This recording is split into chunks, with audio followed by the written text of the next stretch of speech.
At Arizona State University, we're bringing world-class education from our globally acclaimed faculty to you. Earn your degree from the nation's most innovative university. Online. That's a degree better. Learn more at asuonline.asu.edu. And now, stay tuned for the program that is rated tops in popularity for a longer period of time than any other West Coast program in radio history. The Signal Oil program, The Whistler.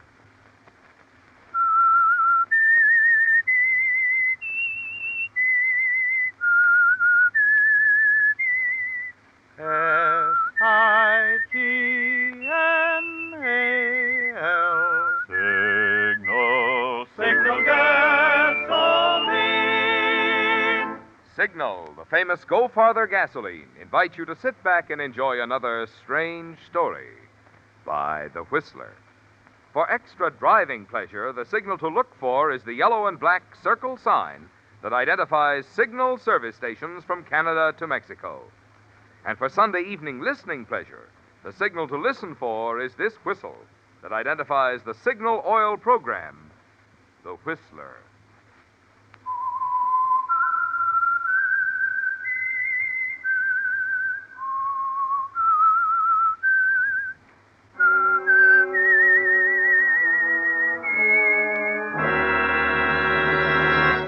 I am the Whistler, and I know many things, for I walk by night. I know many strange tales hidden in the hearts of men and women who have stepped into the shadows. Yes, I know the nameless terrors of which they dare not speak. And now for the Signal Oil Company, The Whistler's strange story, Burden of Guilt.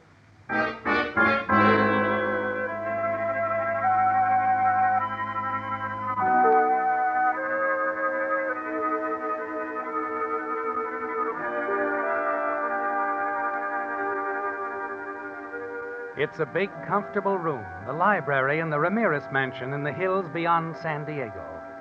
Everything about it, from its paneled walls to the high beam ceiling and back again to the pegged oak floors, reflects permanence, solid security. And this early afternoon, with a steady winter rain falling against its windows, the Ramirez Library offers warmth and welcome to the three people seated before its great fireplace.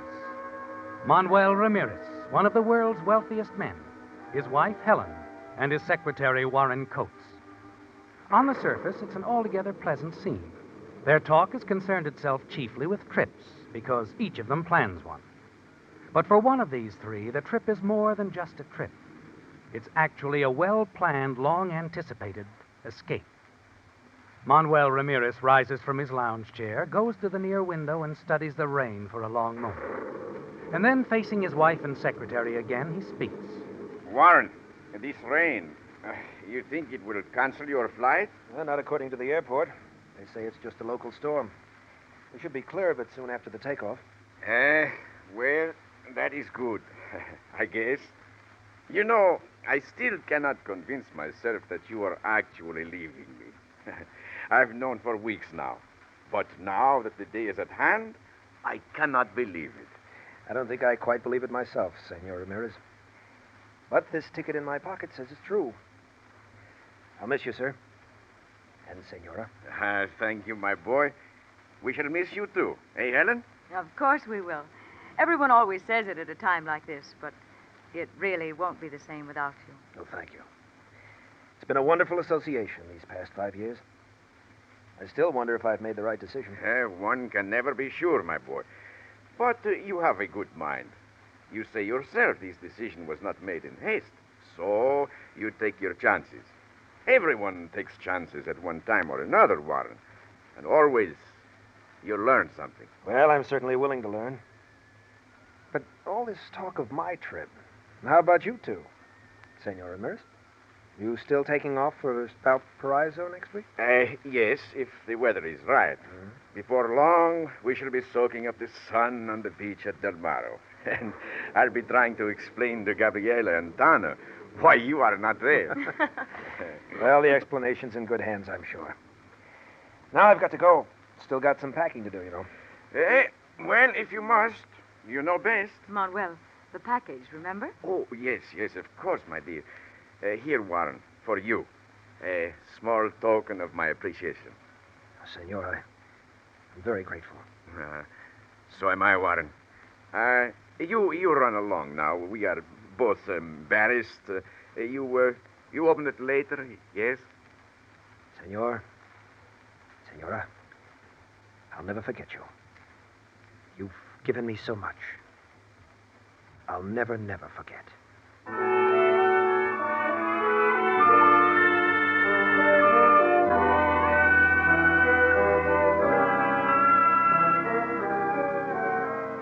No, you'll never forget Manuel Ramirez, will you, Warren?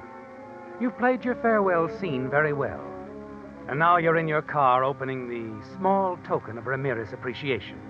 It's a watch, handsome, expensive, and engraved.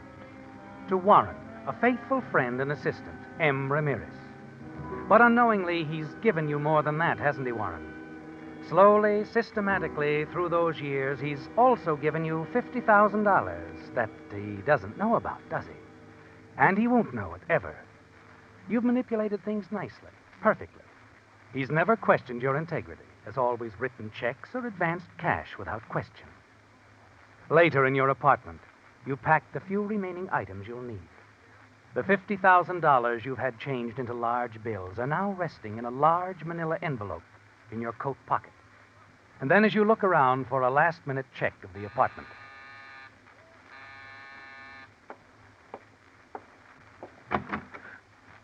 Why, Senora Ramirez. Hello again, Mr. Coates. May I come in? Oh, of course. Yes, do come in. Thank you. You were just leaving? Oh, yes, I was. Good. Then I've caught you just in time. Is something wrong, Senora? Nothing that can't be fixed, Mr. Coates. And you're pretty good at fixing things. Aren't you, Mr. Coates? I don't believe I understand. You asked me if something is wrong. Suppose I say that something is $50,000 wrong. Would you understand that? No, frankly, I wouldn't. I think you would, Mr. Coates. I think you do. And you needn't look at your shiny new watch for the time. You're not going anywhere. Suppose you tell me what this is all about, Senor Ramirez. I'd be glad to. And from now on, let's make it Helen and Warren. We're about to know each other very well, Warren. All right, Helen, if you say so. You know, I've known about your clever little manipulations for some time now, Warren. The stocks you were supposed to buy and didn't. The checks you wrote when Manuel had already given you the cash. Shall I go on, Warren? You can't prove any of this, you know. Yes, I can. If I have to. But I don't think I'll have to. You see, I don't care what you've done, Warren. You've salted away a tidy little $50,000 or so, and that's just fine with me. But then, what do you... What do I want? I want what you're going to have, Warren. Escape. You want to leave? Oh. Manuel looked like a very good thing when I married him. One of the richest men in the world. Fat, bald, and tired. But it was all going to be worth it because he was rich. Well, he's still rich. And I haven't got a dime. But someday... Someday I'll inherit it. He's a very healthy man, Manuel is. 55 and as sound as all his dollars. No, Warren, I can't wait to inherit millions. I'll settle for thousands now. And escape. And you're going to get those thousands for me, Warren? I am. Look, Helen, you've got the wrong boy. I'm leaving. In less than an hour. I don't think you are. You have no choice, Warren. I can stop you from leaving, and you know it. And besides, you could use another $50,000, couldn't you? What is it you want me to do? There's $200,000 in cash in the library wall safe. You know the combination. Just walk in and take it, huh? It's about that simple. Tonight at 10, Manuel will be in bed. The servants will be in their quarters in the other wing, probably asleep. I'll give you the key to the terrace door just off the library. It won't take you 5 minutes. And it's worth $50,000 to you. And if I don't? I've already looked up the district attorney's phone number, Warren. I see. And where will you be all this time? I'll meet you here, right after you get the money. Well, I guess you said it when you said I didn't have much choice, Helen. Okay. You've got yourself a deal. I'd better have, Warren. Remember that.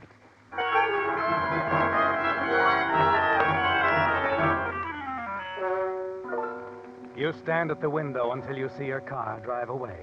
Then quickly you check your watch. Your plane leaves in 35 minutes. You can still make it, Warren. By 10 o'clock tonight, you'll be at least 1,000 miles from San Diego, out of anybody's reach. Helen will have to get her freedom without you. You collect your luggage, go down to the entrance on the side street, and hail a cab. And soon you're a part of San Diego's late afternoon traffic, en route to Lindbergh Field. You enter the terminal building, the envelope containing the $50,000 safely tucked away in your inside coat pocket. American Airlines, Flight 90, for Mexico City. Now boarding at American Airlines Concourse, Gate 12. You walk over to the newsstand, pick up the evening paper, and look over the headlines. Then, as you put it in your pocket, you glance toward the telephone booth. Hello, Warren. Helen. I was just calling the district attorney. Were you? Mm-hmm. Shall I complete the call? That won't be necessary. Funny thing, Warren. I didn't trust you at all, but I will now.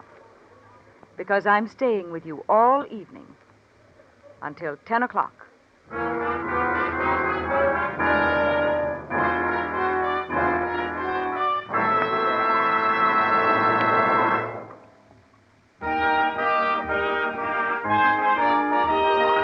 Tonight's $20 Signal gasoline book goes to Miss Meredith Manchester of Hollywood, California, for this limerick. My 38 car is a riot. It looks sad, and I won't deny it. But the way that old fossil performs is colossal on a Signal Go Farther gas diet. Signal, signal, signal gasoline. Your car will go far with Go Farther gasoline. A smart young lady, that driver in tonight's limerick. She knows what more and more drivers discover when they switch to Signal. That mileage and performance are like birds of a feather. They go together. So if you're looking for quick cold weather starting, if you're looking for flashing pickup, if you're looking for smooth, quiet power, just remember you'll find them all when you fill up with Signal, the famous Go Farther gasoline.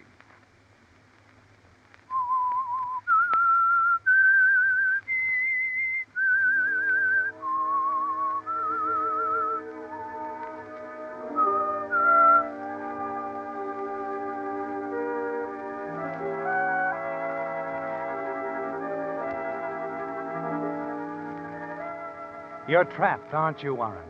Helen Ramirez has blocked your escape. And you know she won't hesitate to tell the police that you've embezzled $50,000 from Manuel Ramirez.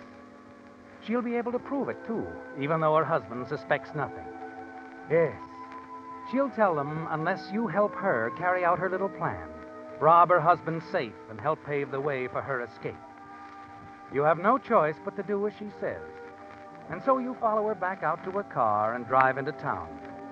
The two of you have dinner at a quiet restaurant and go over your plans carefully. Then finally you're driving into the storm, up the narrow, twisting road leading to the Ramirez estate. Slow down, will you, Warren? We've plenty of time. I want to get this over with. So do I. Look, but... I know this road. I've been on it often enough. Warren. What? Lights up ahead, through the trees. Yeah. It's a car parked along the road. No, wait a minute. It's a truck. Oh, it's the one from the telephone company. It was there when I drove by this afternoon. Storm must have blown the lines down. Well, at least the phones at the house won't be working if anything goes wrong. Nothing will go wrong, Warren. All right, all right.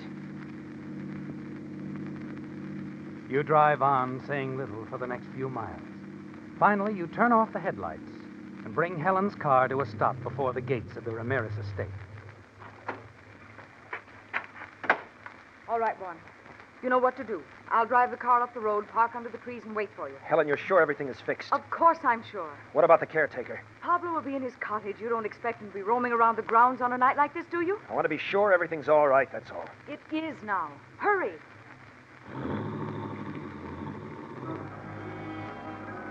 You watch Helen's car slip quietly down the road. And then turning, you lower your head in the face of the driving rain, enter a small gate, and hurry up to the house. As you reach the terrace, you see the entire house is in darkness.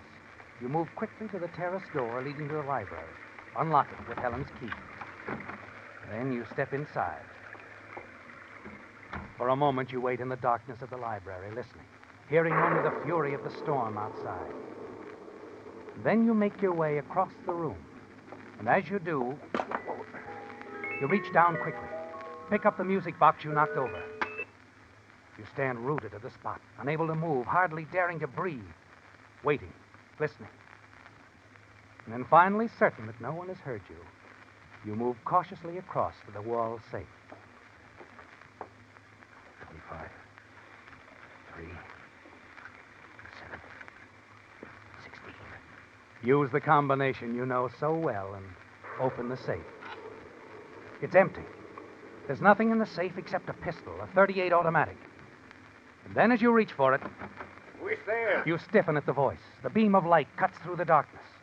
It's Ramirez. He's discovered you. You won't find any money there, Warren. I took it to the bank this afternoon. Don't move, or I will shoot. Your hand closes over the gun inside the safe, Warren, and you whirl, aim at the figure behind the flashlight, and fire. Ramirez cries out. The flashlight drops to the floor. He's hit, Warren. In the dim light coming from the hall, you see him sprawled out in the doorway, and you feel sure that he's dead. A wave of panic sweeps over you, and you rush from the room, out to the terrace, then down the path, wondering if the old caretaker has heard the shots. And then as you race around the hedge, start across the lawn in the darkness, you run into a man. Your fist crashes into his face, and he staggers back, falls against the hedge as you sprint across the lawn. You're positive it was Pablo, the caretaker. And you wonder if he recognized you.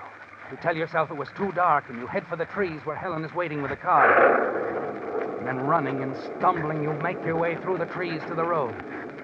Suddenly, Helen turns on the headlights, and you run toward them. Warren, what's happened? I heard the shots. Let's get out of here. What's happened, Warren? I thought you said Ramirez would be asleep. He walked in on me. Did he recognize you? Yes. Not that it makes any difference now. But I ran into Pablo. What do you mean? Warren, about Manuel. You didn't... You expected me to stick around? Let Ramirez turn me over to the police? Come on, get this car going. What's the matter with this thing? Warren, the money. There wasn't any money in that safe. No money? Don't look so surprised. You probably knew all the time there wouldn't be anything in there except the gun. No, that's not true. You had it figured like this all along. Ramirez would show, and I'd have to shoot. No, Look, get this car going. Warren, you've got to believe me. Warren, the telephone truck, it's stopping. The driver, he's getting out and he's coming this way. Quick. Quickly, get in the back seat. Get rid of him, Helen. Having trouble, lady? Why, yes, a little. I don't know what's wrong. I can't seem to get it started. Quite away from the main road. You get lost? No. I live over there. Oh, there it is. Thank goodness. Yeah. Hey, you better have a garage check it, lady. The wiring may be bad. Oh, yes, I will. Thank you. Oh, just a minute. Yeah? You're with the phone company, aren't you? That's right. I know what you're going to ask. We'll have the lines fixed, service restored within an hour or two. I see. Thank you.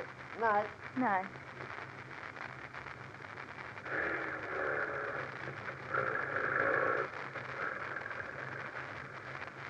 All right, Warren. He's gone. Let's get out of here. You heard about the phone service? Yes, that's a break.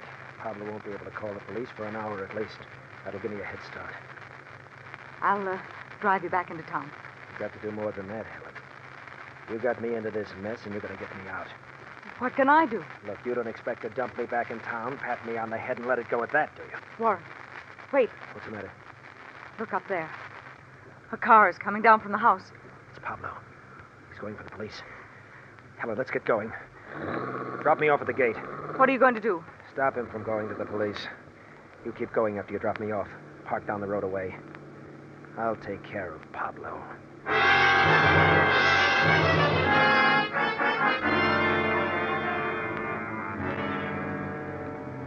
At the gates of the estate, you jump from the car, wait in the darkness for the car coming down the road from the house.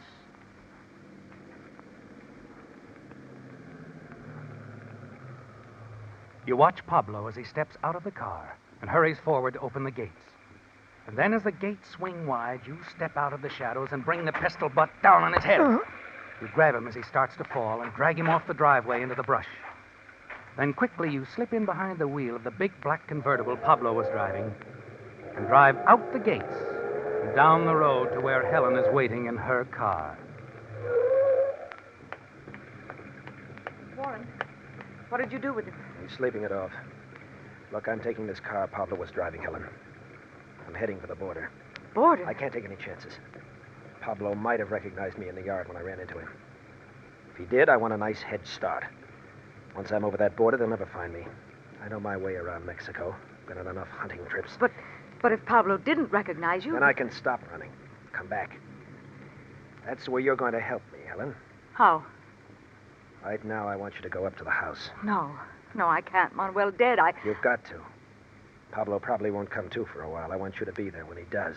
Find out if he recognized me. But, Warren, I'll call you from the border. By the time I get there, you'll know if Pablo spotted me. If I have to keep on running, or if I'm in the clear.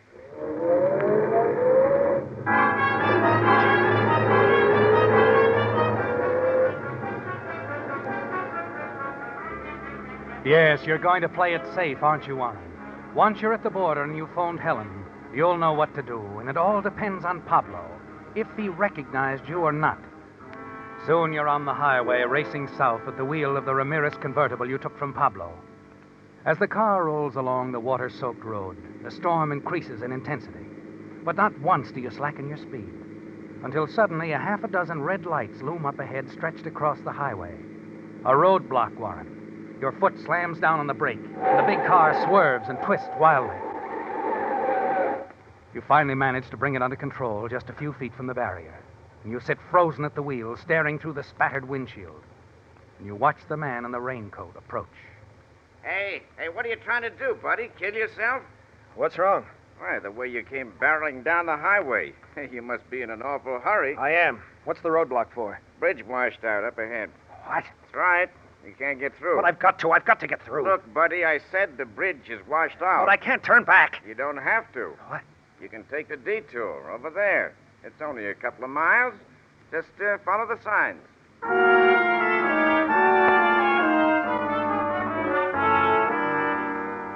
You breathe a sigh of relief, wheel the car around, and start down the narrow dirt road. It's a delay, isn't it, Warren? But not enough to really matter. Soon you're back on the main highway again, racing through the night. And then finally you sight the border up ahead. You're going to make it, Warren. Now there'll only be the routine check by the guards. But you're not worried about them, are you? Nor Helen. You know she's so deeply involved in the shooting of her own husband that she won't dare go to the police. And you're not greatly concerned about Pablo either, are you? You're sure he didn't recognize you. And once across the border, it'll be a simple matter for you to lose yourself in Mexico. And the authorities will never find you.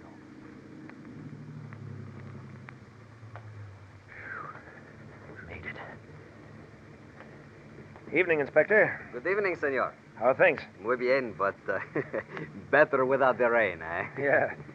What a night. Oh, by the way, is there a phone handy? See, if you will pull over to this side, there, you will find a telephone in the office. Thanks, Inspector. I just want to make sure everything's all right.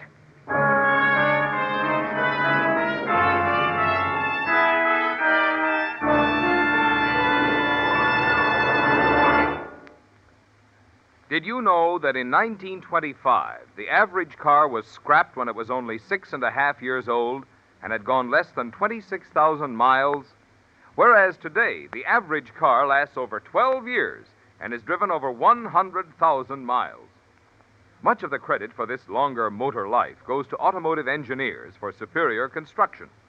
But much credit also goes to oil engineers for the superior protection your motor gets from such vastly improved oil as Signal Premium, the compounded motor oil that does so much more than just lubricate. You see, because its 100% pure paraffin base is fortified with scientific compounds, Signal Premium not only keeps your motor cleaner, but also prevents destructive acid corrosion, which can cause more wear than friction. Result? Motors stay young far, far longer with Signal Premium compounded motor oil. So if you want your car to give you more miles of smiles, remember, make your next oil change a change to Signal Premium, the extra duty motor oil that you get only at Signal service stations.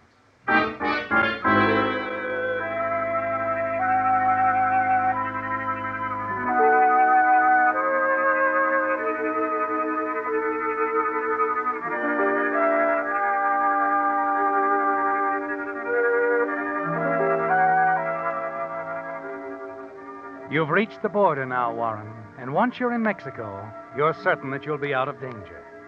The $50,000 that you've stolen over the years from your employer, Manuel Ramirez, is safe in your inside pocket. As you hurry inside the small office to the telephone, you glance at your watch.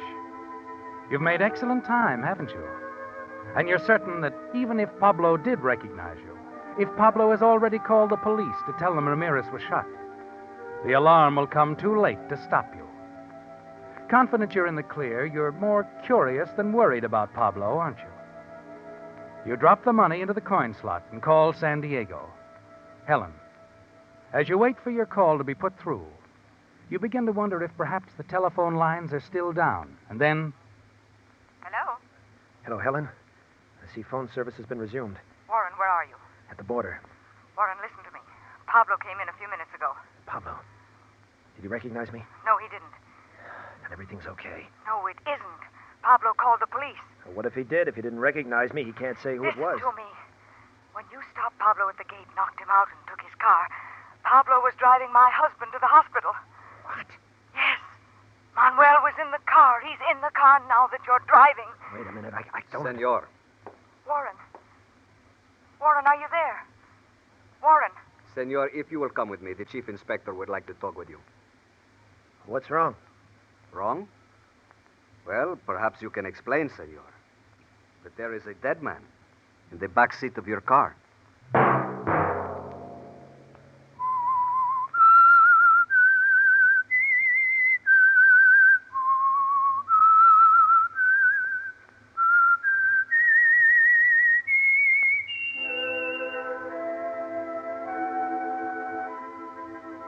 Let that whistle be your signal for the Signal Oil program, The Whistler, each Sunday night at this same time. Brought to you by the Signal Oil Company, marketers of Signal gasoline and motor oil and fine automotive accessories. Signal has asked me to remind you, to get the most driving pleasure, drive at sensible speeds, be courteous, and obey traffic regulations. It may save a life, possibly your own.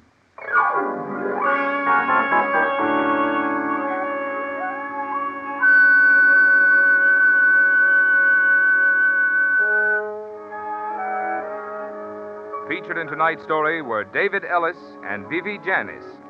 The Whistler was produced and directed by George W. Allen, with story by Harrison Negley, music by Wilbur Hatch, and was transmitted to our troops overseas by the Armed Forces Radio Service. The Whistler is entirely fictional, and all characters portrayed on The Whistler are also fictional.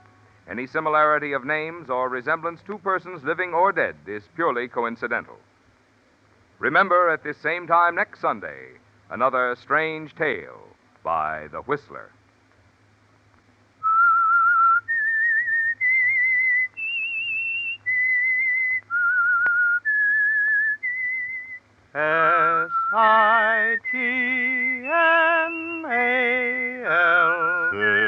Signal, signal gasoline. When infantile paralysis strikes, you need the help that is supported by the March of Dimes. The March of Dimes needs your help now. Give one dime or as many as you can afford, but give something. This is Marvin Miller speaking for the Signal Oil Company. This is CBS, the Columbia Broadcasting System.